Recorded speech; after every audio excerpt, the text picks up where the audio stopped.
Hello students. Gurjeet sir की +1 class में आपका वेलकम है अगेन। तो हम 1.1 सेट चैप्टर की कर चुके हैं। अब 1.1 के बाद जो टॉपिक स्टार्ट होता है हमारा वो है एम्प्टी सेट। एम्प्टी सेट वैसे आपको नाम से ही क्लियर है, जैसे कि मैंने सेट के बारे में आपको बताया था। सेट एक बैग टाइप थिंग है, बैग लगा लो या बॉक्स टाइप थिंग है, जिसके अंदर हम कुछ एलिमेंट्स पुट करेंगे, जैसे 2, 3, 4 इटेस्ट्रा। तो इसमें 3 एलिमेंट हम कह सकते हैं कि सेट के अंदर 3 एलिमेंट हैं, यानी कि number of element in A is equal to 3। तो इसके बाद अगर हम इसके मेंबर्स की बात करें, इसके एलिमेंट्स की बात करें, तो 2 इसका एक एलिमेंट है, 3 भी इसका एक एलिमेंट है, 4 भी इसका एक एलिमेंट है। तो थोड़ी सी मैं पहले आपको एक नोटेशन बताना चाहता हूँ। वो नोटेशन है बिलोंग्स टू की। इसके पहले हमने अभी शायद उसके बारे में डिस्कशन नहीं की। तो हम 2 को क्या कह सकते हैं? 2 इज बिलोंग्स टू ए, या 2 belongs to A only, sorry, 2 belongs to A, यानी कि 2 ए को बिलोंग करता है, यानी कि उसके साथ उसका कोई संबंध है, वो उसमें है, ए में उसका एक मेंबर है। तब हम लिखते हैं 2 बिलोंग्स टू ए। और इस बिलोंग्स टू वर्ड को हम नहीं लिखते बार बार, तो उसके लिए हमने ये साइन बना रखा है। ये कुछ ई टाइप है, थोड़ा देखने में घुमा के ऐसे, तो ई टाइप है। तो हम इसके बीच में अगर ऐसे लिख दें तो इसका मीनिंग भी वही है, 2 बिलोंग्स टू ए। ठीक है, तो ये लिखना आपने जब भी आपको ऐसे शो करना है कि ये एलिमेंट इस सेट को बिलोंग करता है या नहीं करता है, जो भी। अब जैसे मान लो इस सेट के अंदर 5 नहीं है, तो हम क्या लिखेंगे? 5 डजेंट बिलोंग्स टू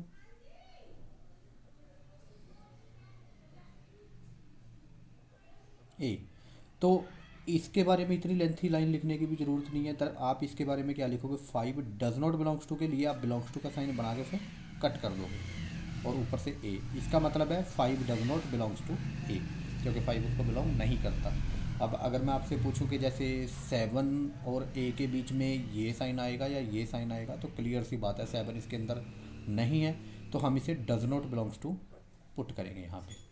तो ये था बिलोंग करने का मतलब। अब जैसे ए सेट में 3 एलिमेंट बिलोंग कर रहे हैं, तो कुछ सेट ऐसे भी होते हैं जिनमें कोई भी एलिमेंट बिलोंग नहीं करता। जैसे कि मान लो ये एक सेट है, अब इसमें मान लो मैं कोई भी एलिमेंट ना लिखूं और इसका नाम रख दूं बी, तो number of elements in B आप क्या कहोगे? कोई भी एलिमेंट नहीं है इसमें, तो दैट मीन्स आप कहोगे कि number of elements in B is 0। उसमें 0 एलिमेंट्स हैं, उसमें कोई एलिमेंट नहीं है। तो इस सिचुएशन में बी को कहा जाता है बी इज़ एम्प्टी सेट।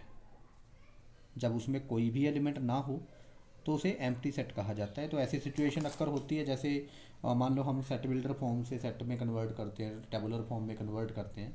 तो मान लो हम मेरे पास एक सेट है, मान लो ए लगा लो, ए उसका नाम मैं रख लेता हूँ। तो उसमें मैं लिखता हूँ x such that x belongs to N and x 2x+1 is equal to 0। कहने का मतलब ए में सिर्फ वो एक्स आएंगे जो नेचुरल नंबर हैं। एन का मतलब नेचुरल नंबर का सेट है, वो मैंने आपको बताया था। एक्स बिलोंग्स टू एन का मतलब है कि जो एक्स है वो नेचुरल नंबरों के सेट में से ही कोई एलिमेंट है। तो हमारे कहने का मतलब है एक्स एक नेचुरल नंबर है। And 2x+1 should be 0। अब 2x+1 को 0 बनाने के लिए आपको सबको पता है कि x की एक ही वैल्यू सुटेबल है और वो है -1/2। आप x की जगह यहाँ -1/2 पुट करोगे तभी ये 0 बनेगा, अदरवाइज तो बनेगा ही नहीं। बट -1/2 की प्रॉब्लम है कि वो नेचुरल नंबर नहीं है। बट ये कह रहा है कि ए में सिर्फ वही एलिमेंट आ सकते हैं जो इसको 0 भी बनाएंगे और नेचुरल नंबर भी होंगे। अब आप यही कहोगे कि सर ऐसा तो कोई भी एलिमेंट नहीं है जो ये दोनों कंडीशन को सेटिस्फाई करे। तो फिर अगर ऐसा कोई एलिमेंट ही नहीं है तो ए में क्या क्या आएगा? कुछ भी नहीं आएगा, ए खाली बच जाएगा। तो आप ए को क्या लिखोगे? ऐसे, इज़ एम्प्टी। ऐसा कोई एलिमेंट ही नहीं है जो ए में आ सके, क्योंकि ये दोनों कंडीशनों को सेटिस्फाई करना किसी भी एलिमेंट के काम नहीं है। कोई भी एलिमेंट इसको सेटिस्फाई नहीं कर पा रहा। इसी की एक एग्जांपल और देता हूँ। जैसे मैं बी, मेरे पास एक सेट है, मैं लिख देता हूँ x such that x belongs to R. ये आर का मतलब आपको सबको पता है, रियल नंबर सेट, यानी कि एक्स एक रियल नंबर है। And x² + 4 is equal to 0। अब यहाँ भी आपको पता है कि ये इक्वेशन में यहाँ 0 तब बनेगा जब x² की जगह क्या बनेगा? -4। तो आपको ये भी पता है कि किसी भी रियल नंबर का जब स्केयर करोगे तो वो -4 नहीं हो सकता, क्योंकि आप 10th तक पढ़ते हो कोई भी रियल नंबर है उसका स्केयर जो होता है वो क्या होता है, ऑलवेज पॉजिटिव होता है। तो यानी कि यहाँ एक पॉजिटिव क्वांटिटी आएगी ऑलवेज, क्योंकि आपकी कंपल्शन है कि आपको यहाँ रियल नंबर ही लेना है। और यहाँ आके देखते हो कि ऐसा कुछ फिर होगा ही नहीं, क्योंकि -4 यहाँ बनेगा ही नहीं कभी भी रियल नंबर को लेके। तो यहाँ भी आपके पास वही सिचुएशन है कि बी सेट में कोई भी एलिमेंट नहीं आएगा, तो बी यहाँ पे भी क्या बचेगा, एम्प्टी, खाली बचेगा, इट इज़ एम्प्टी। तो एम्प्टी सेट को हम कभी भी ऐसे ब्रेसिस लगा के खाली छोड़ के नहीं शो करेंगे बार बार, ऐसे ब्रेसिस लगा दिया खाली छोड़ दिया, वैसे तो इसका मीनिंग ठीक है कि ये एम्प्टी सेट है, अंडरस्टूड है। बट इस एम्प्टी सेट को शो करने के लिए हमारे पास एक फिक्स नोटेशन है फाइव। हम ये करली ब्रेसिस लगा के उसे खाली छोड़ने के बजाय ये लिखा करेंगे, यानी कि अब हमारा जो बी है वो क्या है, फाइव के इक्वल है। फाइव मतलब एम्प्टी सेट की नोटेशन है, फाइव मीन्स एम्प्टी सेट। और ये फिक्स नोटेशन है, रिजर्व नोटेशन है, आप इसको किसी और सेट का नाम रखने के लिए यूज़ नहीं कर सकते, ये सिर्फ एम्प्टी सेट्स का नाम रखने के लिए ही यूज़ होती है। Five is called empty set, या फिर five is called the notation for empty set. तो ठीक है, आपके माइंड में पक्का फिक्स हो गया कि एम्प्टी सेट क्या होता है, जिसमें कोई भी एलिमेंट ना हो। वो किसी वजह से भी हो सकता है आपको वैसे ही करली ब्रेसिस बना के खाली छोड़ के दे दे, और हो सकता है कंडीशन ही ऐसी दे दे जिसको कोई सेटिस्फाई ना करे, तो दैट मीन्स वो सेट एम्प्टी बचेगा ही बचेगा। तो ये तो था हमारा एम्प्टी सेट का जो कॉन्सेप्ट था। तो उसके बाद हमारा कॉन्सेप्ट है फाइनाइट और इनफाइनाइट सेट। फाइनाइट सेट और इनफाइनाइट सेट, अब वैसे ये वर्ड तो आपने सुने हुए हैं अच्छे से। फाइनाइट का मतलब होता है कोई लिमिटेड नंबर ऑफ एलिमेंट्स की बात कर रहे हैं, इनफाइनाइट मतलब जिनको आप काउंट ही नहीं कर सकते। तो ये वैसे अंडरस्टूड है, नाम से ही अंडरस्टूड है कि कोई सेट अगर या तो एम्प्टी हो, क्योंकि एम्प्टी में तो फिर होते ही नहीं एलिमेंट, तो उसको तो हम फाइनाइट कहेंगे ही, यानी कि फाइव भी अपने आप में क्या है, एक फाइनाइट सेट है। या ऐसा सेट जिसमें लिमिटेड नंबर ऑफ एलिमेंट्स हों, यानी कि अनलिमिटेड ना हो, लिमिटेड हों। जैसे कि मैं 1 2 3 4 एंड सो ऑन, मान लो इसको चाहे आप जितने मर्जी नंबर तक ले जाओ, 100 तक ले जाओ, तो है तो लिमिटेड ही है ना, 100 ही है, तो दैट मीन्स ये फाइनाइट है। इसके बिना कोई ज़रूरी नहीं कि बहुत छोटा नंबर हो, आप इस साइड पे चाहे कितना मर्जी बड़ा नंबर, जैसे आप काफ़ी बड़ा नंबर यहाँ राइट कर दो, जैसे लास्ट में मैं ये नंबर राइट कर रहा हूँ, बेशक ये बहुत बड़ा नंबर है, नो प्रॉब्लम, बट है तो लिमिटेड है ना, इसकी एक लिमिट तो है। इसका इतना तो पता है ना आपको कि इससे बड़ा भी कोई ना कोई नंबर होगा ही होगा। तो ये लिमिटेड सेट है एक टाइप से, इसमें लिमिटेड नंबर ऑफ एलिमेंट है, बेशक वो बहुत ज़्यादा है, तब भी आप इसको क्या कहेंगे, फाइनाइट ही कहेंगे, क्योंकि इसकी एक लिमिट है। तो फिर अनलिमिटेड क्या होता है, अनलिमिटेड या इन्फाइनाइट क्या होता है, जिसमें कोई लिमिट ना हो। जैसे मैं लगा दूँ 1 2 3 एंड सो, ऐसे छोड़ ही दिया, खाली छोड़ दिया, मतलब चलता जा रहा है आगे तक। आपको भी पता है नेचुरल नंबर का भी एंड नहीं करते, ये नेचुरल नंबर का सेट है। तो ये एक इनफाइनाइट सेट है, इसमें इनफाइनाइटली मैनी एलिमेंट्स आते हैं, मतलब इनकी कोई लिमिट नहीं होती। तो इनफाइनाइट और फाइनाइट का मीनिंग आप समझ गए होंगे। इनफाइनाइट मतलब जिसमें अनलिमिटेड एलिमेंट्स हों। अब ये सारी इनफाइनाइट हैं, जैसे आपका एन हो गया नेचुरल नंबर का सेट, या इंटीजर का सेट जेड हो गया, रैशनल नंबरों का सेट क्यू हो गया, या रियल नंबर वाला सेट हो गया, ये सारे इनफाइनाइट सेट हैं, इनको आप काउंट नहीं कर सकते। इसी तरह फाइनाइट सेट वो होते हैं जो लिमिटेड हों, जैसे चाहे 100 तक है, चाहे वो इतने बड़े नंबर इतने ज़्यादा एलिमेंट भी हो, no problem, but these are also limited. So ये भी आपको आप इसको भी क्या कहेंगे कि it is a finite set. तो ये है हमारा कॉन्सेप्ट फाइनाइट या इनफाइनाइट का। तो आपको क्लियर हो गया होगा कि फाइनाइट या इनफाइनाइट सेट क्या है। इसके कुछ एग्जांपल मैं आपको बुक से भी पढ़ा देता हूँ। जैसे ये डेफिनेशन 2 है, इसके अंदर देखो एग्जांपल है, let W be the set of days of the week. अब वीक का सेट बना रहे हो आप, जिसमें डेज लिख रहे हो आप वीक के, तो उसमें कितने एलिमेंट आएंगे, 7 आएंगे, तो वो फाइनाइट है। इसी तरह let S be the set of solution of this equation, x square -16 equal to 0, इसके कितने सोल्यूशन होंगे, क्वाड्रेटिक है, 2 होंगे, तो वो भी फाइनाइट है। Let G be the set of points on a line. अब लाइन के ऊपर कितने पॉइंट होते हैं, ये आप 10th में भी पढ़ते हो, 9th में भी पढ़ते हो। एक लाइन के ऊपर इनफाइनाइटली मैनी पॉइंट्स होते हैं, कोई एक पॉइंट नहीं होता उस पर, या फाइनाइट नहीं होते, इनफाइनाइट होते हैं। तो जी क्या हो गया, इनफाइनाइट सेट हो गया। तो इस तरह से फाइनाइट इनफाइनाइट है। तो इसमें 6th एग्जाम्पल पढ़ते हैं हम। हाँ, तो 6th एग्जाम्पल में आप देख रहे हो,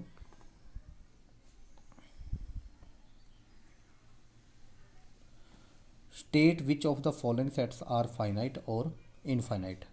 तो इनमें से फाइनाइट या इनफाइनाइट सेट कौन से हैं। Let x such that x belongs to natural number and this multiplication should be 0। तो इसमें आपको पता है दो ही एलिमेंट इसको सेटिस्फाई करेंगे, या तो इसमें वन पुट करेंगे तब ये जीरो बनेगा क्योंकि one minus one zero, zero into something zero, या टू पुट करने से ये जीरो बनेगा। यानी कि अगर फर्स्ट की बात करें तो इसको सेट सिर्फ कितने एलिमेंट सेटिस्फाई करेंगे, सिर्फ दो ही करेंगे, वन एंड टू। तो ये फाइनाइट है, डेफिनेटली फाइनाइट है। इसकी second example, x such that x belongs to N x square equal to four. ये कह रहा है वो नेचुरल नंबर लेने हैं जिनका स्क्वायर फोर हो। अब नेचुरल नंबरों में से तो सिर्फ टू का ही स्क्वायर फोर होता है, वैसे तो देखो माइनस टू का भी स्क्वायर फोर होता है, लेकिन माइनस टू नेचुरल नंबर नहीं है तो इसको हम नहीं लेंगे। इसमें हमारे लिए सिर्फ इसमें क्या आएगा, टू ही आएगा, क्योंकि इसमें क्या कहा गया है, x is a natural number and उसका स्क्वायर फोर है, तो ऐसा सिर्फ एक ही एलिमेंट है और वो है टू। तो ये भी फाइनाइट सेट है। इसी तरह अगला जो है वो मैंने आपको पहले भी एग्जांपल दी थी, third, x such that x belongs to a natural number and two x minus one is zero. तो अब ये एम्प्टी बचेगा, क्यों, क्योंकि ऐसा कोई नेचुरल नंबर ही नहीं है जिसको इसमें पुट करे तो जीरो आ जाए। आपको पहले बताया था मैंने क्यों। तो ये क्या है, फाइनाइट है, क्योंकि फाई को हमने कहा था कि phi is also a finite set, तो इसको भी फाइनाइट की कैटेगरी में रखेंगे। तो यहाँ क्या है, x such that x belongs to N and x is a prime number. ये बोल रहा है कि वो नेचुरल नंबर हमें लेने हैं जो प्राइम नंबर है। प्राइम नंबर जैसे वो 2, 3, 5 जो अपने आप पे डिवाइड होते हैं, ये सबको पता है इनफाइनाइट होते हैं। प्राइम नंबर्स ऐसा नहीं है कि लिमिटेड होते हैं। प्राइम नंबर आगे जितने बड़े नंबर मर्जी ले लो, उनमें आपको आगे चल के मिलते ही रहेंगे, उनकी कोई एंड नहीं है। तो यहाँ ये कह सकते हैं कि ये जो प्राइम नंबर का सेट है वो भी इनफाइनाइट है। इसी तरह x belongs to N such and x is odd number. तो इसमें क्या क्या आएगा, वो कह रहा है कि वो नेचुरल नंबर जो ओड हैं, तो क्या आएंगे इसमें 1, 3, 5, 7 एंड सो ऑन, चलता रहेगा ये भी। तो ये भी कभी एंड नहीं करेगा, तो दैट मीन्स इसमें क्या है, इनफाइनाइट एलिमेंट्स हैं। तो ये तो था फाइनाइट और इनफाइनाइट के बारे में। अब आता है इक्वल सेट्स। दो सेट्स को इक्वल हम कब कहते हैं,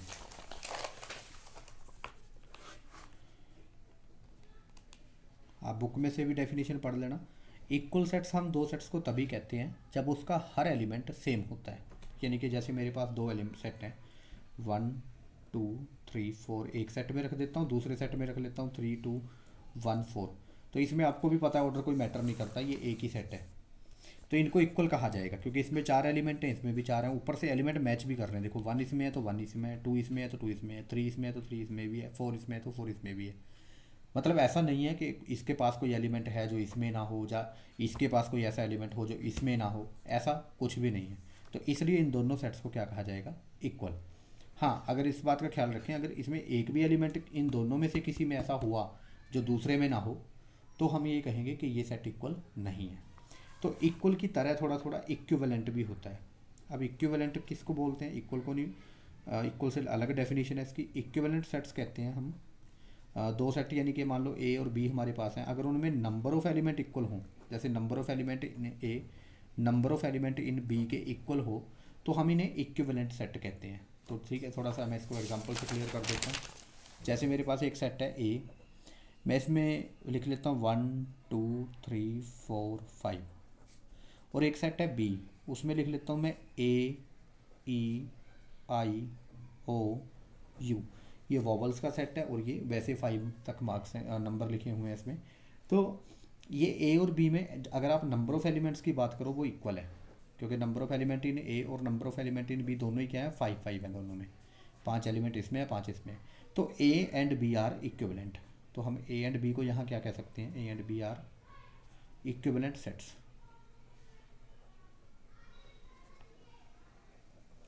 बट क्या हम इन्हें इक्वल बोल सकते हैं, नो, इक्वल नहीं बोल सकते क्योंकि एलिमेंट मैच नहीं कर रहे। ठीक है, नंबर ऑफ़ एलिमेंट सेम है तो उससे ये इक्विवेलेंट तो हो जाएगा, बट इक्वल नहीं होगा क्योंकि एलिमेंट मैच नहीं कर रहे, वैसे नंबर ऑफ़ एलिमेंट सेम है ओनली। तो यहाँ से आप ये अंडरस्टैंड कर सकते हैं कि अगर कोई दो सेट इक्वल हैं तो वो पक्का इक्विवेलेंट भी होंगे, श्योर होंगे इक्विवेलेंट, क्योंकि जब अगर सेट ही इक्वल है तो दैट मीन्स उनमें नंबर ऑफ़ एलिमेंट भी सेम होंगे ही होंगे और वो इक्विवेलेंट हो जाएंगे। बट अगर कोई दो सेट इक्विवेलेंट हैं तो ये कोई ज़रूरी नहीं है कि वो इक्वल हों। इसका एग्जांपल आपके सामने है, ये इक्विवेलेंट तो है बट इक्वल नहीं है। तो मतलब इक्विवेलेंट का होना इस बात को श्योर नहीं करता कि वो इक्वल भी हैं, बट इक्वल होने का मतलब है इक्विवेलेंट है। If equal then equivalent, but if equivalent then there is no need to be equal. ठीक है, तो ये आपको पता चल गया कि इक्वल हैं तो श्योर इक्विवेलेंट होंगे, बट इक्विवेलेंट हैं तो इक्वल हो ना हो ये डिपेंड करता है सिचुएशन पे। इसका नेक्स्ट टॉपिक हमारा एग्जांपल्स हैं कुछ।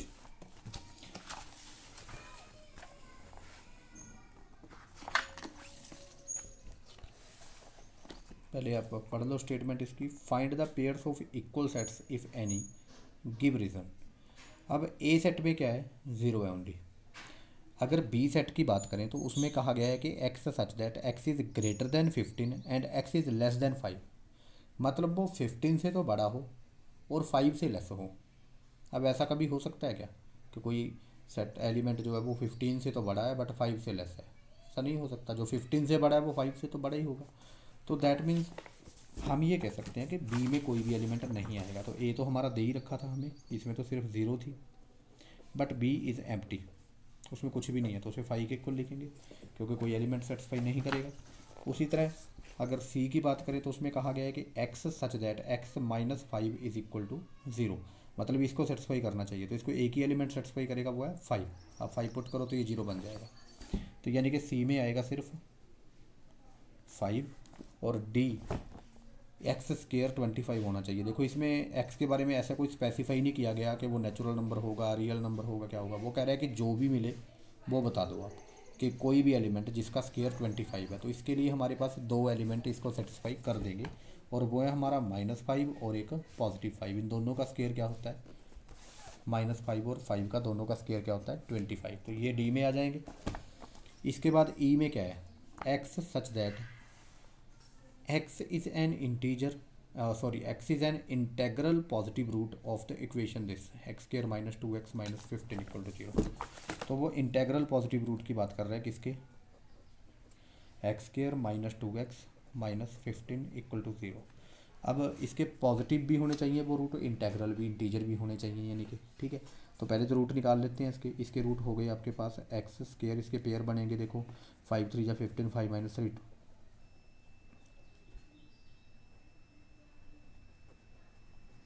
तो x - 5 + 3 × x - 5। तो यहाँ से x की 2 वैल्यूज़ आ जाएंगी, वो है -3 और +5। अब इनमें से कौन सा चूज़ करोगे आप, क्योंकि इस लाइन के accordingly it should be integral, integer होना चाहिए और ऊपर से पॉजिटिव होना चाहिए। तो इनमें से पॉजिटिव इंटीजर कौन सा है, सिर्फ 5 है। तो ई में क्या आएगा, सिर्फ 5। अब उसने इक्वल के पेयर पूछे थे कि कौन कौन से सेट जो हैं वो इक्वल हैं। अब आप देख के बता सकते हो कौन कौन से इक्वल हैं। सी एंड ई आर इक्वल, बाकी कोई इक्वल नहीं है किसी के, सारे डिफरेंट हैं। तो C and E are equal to each other. उसके बाद अगला एग्जाम्पल है 8th, which of the following pairs of sets are equal, justify your answer. तो 2 पेयर हैं, 2 दिए गए हैं इसमें। Which of the following pairs of sets are equal, तो ये बताना है आपको कि उनमें से कौन से सेट इक्वल हैं। फर्स्ट में 2 सेट क्या क्या बताए गए हैं। एक तो एक्स है, उसमें क्या है, the set of letters in LOA। X में क्या रखा गया है, सेट ऑफ लेटर्स किसके, LOA वर्ड के। अगर LOA वर्ड के लेटर्स हम लिखें, LOA की स्पेलिंग अगर आप देखो तो वो क्या है, ALLOY। तो उसमें A आ जाएगा, L आ जाएगा, O आ जाएगा, Y आ जाएगा। क्या L को 2 बार तो नहीं लिखेंगे, ये तो आप पहले डिस्कस कर चुके हो पिछली वीडियोज़ में। जैसे मैथमेटिक्स का सेट लिखा था हमने, और भी आपको बताया था कि ऐसे रिपीट नहीं करेंगे। तो अगर सेट बनाएंगे इसके लेटर्स का तो इसमें 4 ही आएंगे। तो इसी तरह उसमें जो बी सेट की बात की गई है वो भी सेट ऑफ लेटर्स है, वो किसके हैं, लॉयल के हैं। आप ये बुक में से देख लेना, थोड़ा मैं आगे नहीं रख रहा बुक को। तो लॉयल के अगर लेटर्स राइट करें, अगर L है, एक O आएगा, एक Y आएगा और एक A आएगा। ये L इसमें फिर से रिपीट कर गया। तो अब इस फर्स्ट क्वेश्चन में जो 2 सेट दे रखे हैं, एक पेयर जो दे रखा है वो इक्वल है। क्यों, क्योंकि इसमें भी वही ALOY आ रखे हैं और इसमें भी ALOY आ रखे हैं। ऑर्डर चेंज होने से कोई फ़र्क नहीं पड़ता।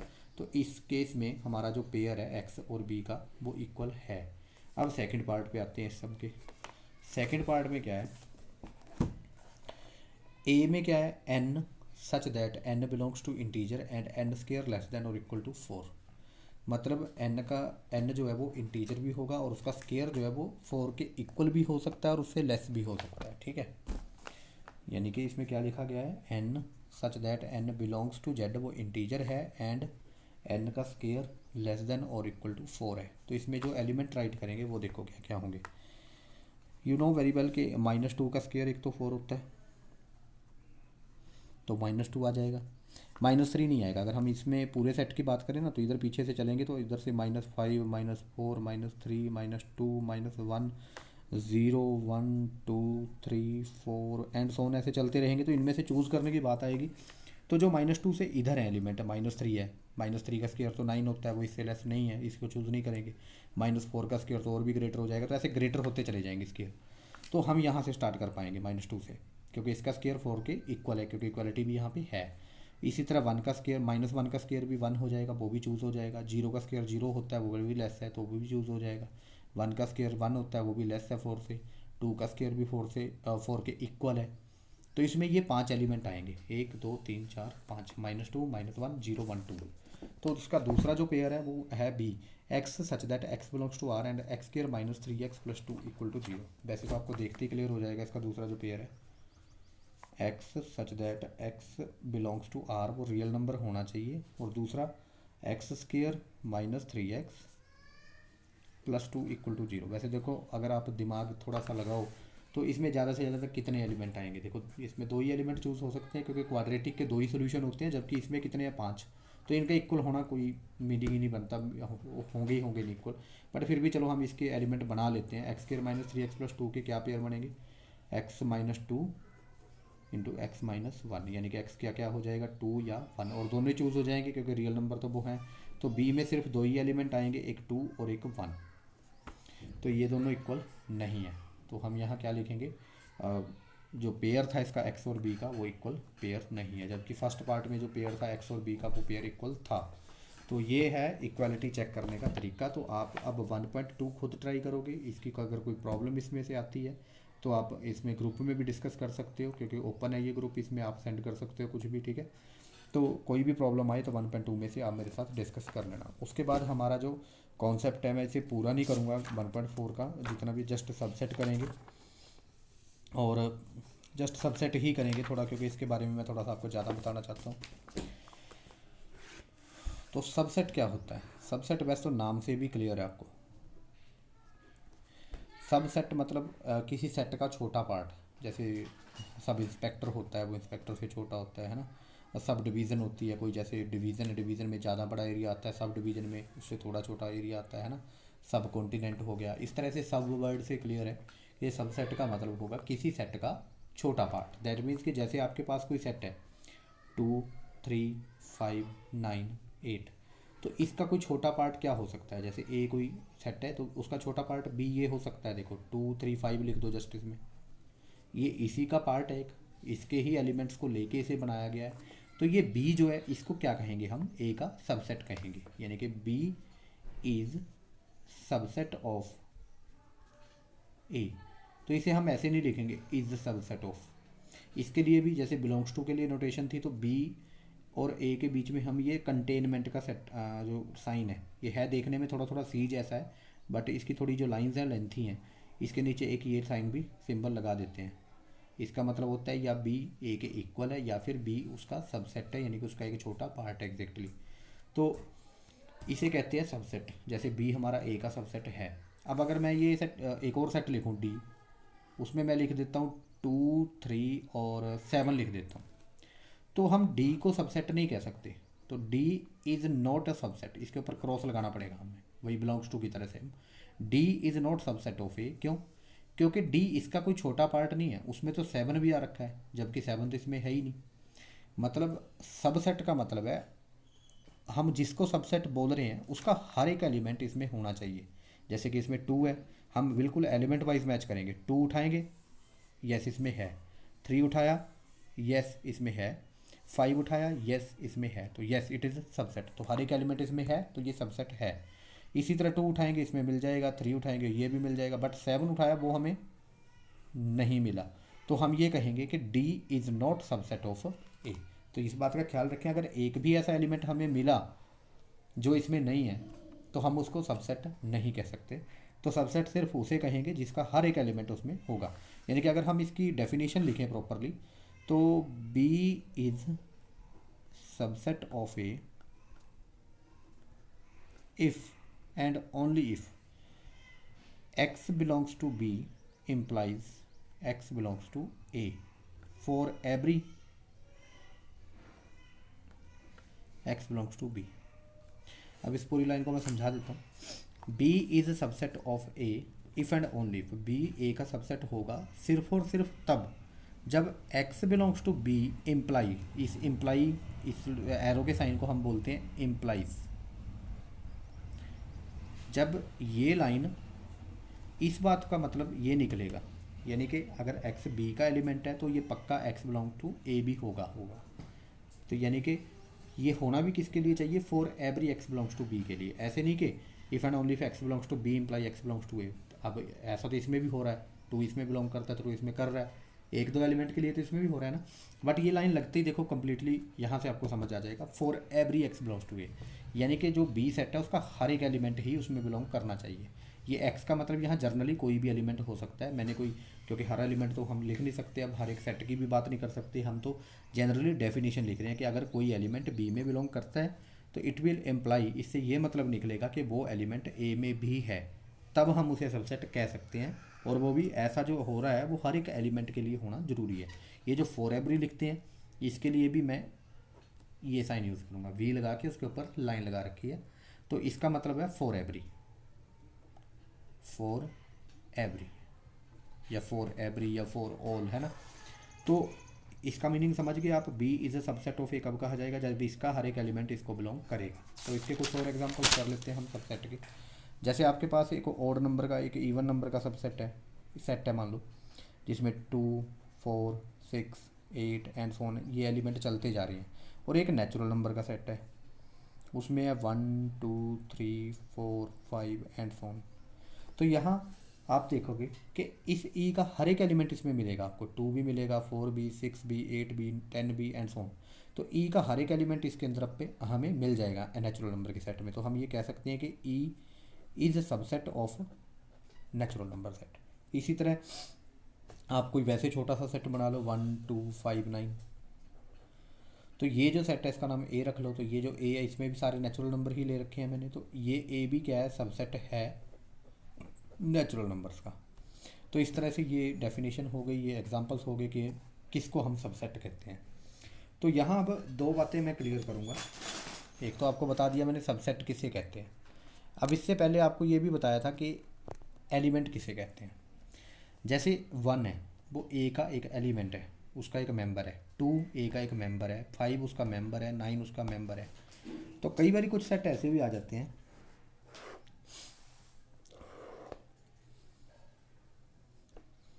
1, 2, 3, 4। अब इसको ध्यान से देखो सेट को, मैंने इसमें क्या रखा, ये एक टाइप से ना एक बड़ा बैग है, बैग में 3 तो बुक्स पड़ी हैं, जैसे एक बुक पड़ी, सॉरी मान लो ये बैग है, इसमें मैंने 3 पेजेस रखे हुए हैं और एक बुक रखी हुई है। मान लो एक बैग आपके पास कोई नोटबुक्स हैं, उसमें 3 नोटबुक हैं आपकी, सॉरी 3 पेजेस हैं, खाली पेजेस। सिर्फ जैसे मैं इसका एक पेज फाड़ के आपकी नोटबुक में उसमें बैग में डाल दूँ, बैग में 4 चीज़ें हैं, 3 पेजेस और एक बुक, ठीक है, क्लियर है आपको। तो इस सिचुएशन में अगर मैं आपसे एकदम से पूछता हूँ कि आपके बैग में कितनी चीज़ें हैं, तो आप गिन के यही बताओगे ना, सर 4 चीज़ें हैं इसमें। आप यही देखोगे ना, उसमें 3 तो पेज पड़े हैं अलग अलग से और एक उसमें बुक पड़ी है। तो इसका मतलब आप मुझे यही कहोगे सर इसमें टोटल 4 थिंग्स हैं, 3 पेज हैं और एक बुक है। अब ये तो नहीं कहोगे सर बुक में आगे मान लो 500 पेज हैं, आप ये तो नहीं कहोगे सर अब इसमें 503 थिंग्स हैं, क्योंकि 500 पेज इसमें हो गए, 3 इसमें। आप एक बार देखो अपनी पहली निगाह में तो आप यही कहोगे कि सर इसमें 4 चीज़ें हैं, वही आपका राइट है। आप बुक को 1 यूनिट कंसिडर करके चलोगे, क्योंकि बुक एक कॉम्बिनेशन है उनका, वो अलग से तैयार कर दी गई है, जबकि पेज वो फाड़ के हमने रखे हैं तो हम उनको अलग से काउंट करेंगे। तो दैट मीन्स मैं आपसे यही कहूँगा कि आप उनको एलिमेंट कहोगे, तीनों पेज उस बैग के एलिमेंट हैं और एक बुक उसका एक एलिमेंट है। बुक के जो पेजेस हैं उनको हम उनका एलिमेंट नहीं कह सकते, वो बुक के एलिमेंट हैं, ठीक है, वो बुक के एलिमेंट हैं, वो बैग के एलिमेंट नहीं है। बैग के अंदर जो चीज़ें हैं वो 4 ही हैं, 3 पेज और एक बुक। अगर हाँ बुक के अंदर बात करें तो उसमें वो पेजेस हम कह सकते हैं कि these pages belongs to the book not to the bag. Bag को अगर हम देखेंगे ऊपर से ओपन करके तो हमें वो डायरेक्टली क्या दिखेगी, एक बुक दिखेगी। उसको हम ऐसे नहीं कह सकते कि बैग में इतने पेजेस हैं, तो बैग में हमारे पास पेजेस 3 ही हैं और एक हमारी चौथी बुक है। तो इसी तरह से कुछ ये सिस्टम है। इसमें मैंने 3 एलिमेंट रखे हुए हैं, जबकि 2 एलिमेंट्स का एक सेट बना के रखा हुआ है। आगे एक सेट बना के उसको एक सेट के अंदर पुट किया हुआ है। तो यानी कि अब ये कह सकता हूँ मैं कि 1 जो है वो बिलोंग करता है ए को, 2 भी बिलोंग करता है ए को, 5 भी बिलोंग करता है ए को, और ये जो सेट है 3 4 ये भी बिलोंग करता है ए को। यानी कि जब ये बिलोंग्स टू की बात करनी है ना, आप ये देखोगे कि हूबहू कॉपी उसके अंदर चाहिए। अब जैसे 1 है, एग्जैक्ट कॉपी चाहिए 1 की। हाँ, ये 1 की एग्जैक्ट कॉपी पड़ी है, 2 की एग्जैक्ट कॉपी पड़ी है, 5 की एग्जैक्ट कॉपी पड़ी है, इस सेट की भी एग्जैक्ट कॉपी ए के अंदर पड़ी है। तो हम ये कह सकते हैं कि this thing is the member of A, या this thing is the element of A, और या this thing belongs to A. अगर मैं अब ये लिखूँ कि 3 बिलोंग्स टू ए, तो ये रॉन्ग है। इसमें 3 कहीं इंडिपेंडेंट तो नहीं है ना, ये तो बुक का एक पार्ट हो गया। मैं तो एक पेज की बात इस तरह से तो मैं ये बोल रहा हूँ कि कोई बुक का पेज दिखा के बोलूँ कि इस टाइप की चीज़ बैग में पड़ी है, तो आप ये कहोगे नहीं ऐसी कोई चीज़ नहीं है, वो तो बुक है, वो बुक का एक पार्ट है। तो आप यहाँ क्या कहोगे कॉन्सेप्ट के accordingly, 3 does not belongs to A. अब चाहे इसका रीज़न आपको ये लगे चाहे ना लगे, जो मैंने एग्जांपल बताया, बट ये कॉन्सेप्ट दिमाग में डाल लो कि जैसे 3 4 एक सेट की तरह पड़ा है इसमें, तो आप ये नहीं कह सकते कि 3 ए में ए को बिलोंग करता है, 3 इस सेट को बिलोंग करता है। और इसका हमारे पास कोई नाम वगैरह नहीं है, तो हम इसकी तो बात ही नहीं कर रहे। हम तो ए की बात कर रहे हैं कि 3 ए को बिलोंग करता है या नहीं करता। तो 3 ए को बिलोंग नहीं करता। इवन 4 है, वो भी ए को बिलोंग नहीं करता, उसमें ऐसा कुछ भी नहीं है। और इसी तरह अगर 3 4 कंबाइन सेट बना के बात करें तो वो बिलोंग करता है ए को। क्लियर। तो इसके बाद हम सबसेट पे आते हैं। अब जैसे मान लो मैंने बताया था कि किसी सेट को हम उस सेट का सबसेट तब कह सकते हैं जब उसके हर एक एलिमेंट उसमें मिलेगा। अब जैसे मैंने बता दिया आपको कि 3 ए को बिलोंग नहीं करता, हम ये मानेंगे कि 3 ए को बिलोंग नहीं करेगा, 4 भी नहीं करेगा, क्योंकि वो तो आगे सेट के पार्ट हैं। तो डेफिनेट सी बात है कि अगर मैं कोई सेट बनाऊँ 1 2 3, तो श्योरली क्या वो ए का सबसेट हो सकता है? No, B is not subset, sorry, B is not subset of A. क्यों? सिर्फ 3 की वजह से, क्योंकि 1 और 2 तो उसमें थे, बट 3 हम पहले ही स्पेसिफाई कर चुके हैं कि इस सिचुएशन में हम 3 को उसका मेंबर नहीं कह सकते। तो हम ये कहेंगे कि बी ए का सबसेट क्यों नहीं है, because 3 does not belongs to A, क्योंकि इस सेट के अंदर एक एलिमेंट हमारे पास ऐसा पड़ा है जो ए में नहीं है। तो इसी तरह अगर मैं एक सेट बनाऊँ 1 2 4, तो इसका नाम सी रखूँ, तो क्या सी ए का सबसेट है? नो, ये भी इसका सबसेट नहीं है। हम ये लगाएंगे, इसका भी रीज़न वही देंगे, बिकॉज इसका 4 जो है वो इसमें ए में नहीं है, 4 डज नॉट बिलोंग्स टू ए। तो इन बातों का आपने ख्याल रखना है। अब मैं बात करता हूँ इसकी 3 4 की एग्जैक्टली। अब इसे बिलोंग्स टू ए तो हम कह सकते हैं, ये जो चीज़ है वो ए को बिलोंग करती है, यस करती भी है। क्यों? क्योंकि इसकी एग्जैक्ट कॉपी इसके अंदर पड़ी है। अगर बिल्कुल आप इसकी फ़ोटो खींच के लेके जाओ, यस ये दिखाओ कि हाँ ऐसा ऐसा कोई यहाँ पे है, तो आपको ये मिल जाएगा, यानी कि इसकी एग्जैक्ट कॉपी ये पड़ी। तो इसको हम ये कह सकते हैं कि 3 4 जो सेट है कंबाइंड, ये ए में बिलोंग करता है, यस इसमें पड़ा है वो। बट अगर मैं ये लिख दूँ 3 4 set is subset of A, तो ये रॉन्ग है। क्यों रॉन्ग है? क्योंकि अगर किसी सेट को हमने किसी का सबसेट बोलना है तो हम उसके एलिमेंट्स चेक करेंगे कि उसमें है या नहीं, क्योंकि यही कंसेप्ट है। सबसेट चेक करने के लिए हम उसके अंदर जाते हैं, पहला एलिमेंट उठाया, यहाँ गए, बट यहाँ तो हमें 3 मिलेगा ही नहीं। इवन के 4 भी उठाएंगे तब भी जाएंगे, तो तब भी 4 भी इसमें नहीं मिलेगा।